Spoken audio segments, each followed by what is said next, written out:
আপনারা জানেন যারা নির্যাতিত তারা হচ্ছে মজলুম। এই বিএনপি আমরা যারা করি আমরা প্রতিটা নেতাকর্মী মজলুম। কিন্তু গত সম্প্রতি আমরা খেয়াল করছি একটা রাজনৈতিক দল বিএনপির বিরুদ্ধে মিথ্যা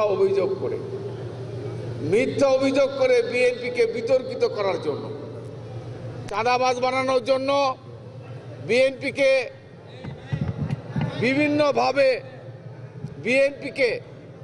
বিএনপির ভাবমূর্তি নষ্ট করার জন্য যেভাবে 15টা বছর ষড়যন্ত্র করা হচ্ছে, ঠিক একই কায়দায় আগামী পার্লামেন্ট নির্বাচনের আগে বিএনপিকে বিতর্কিত করার চেষ্টা করা হচ্ছে।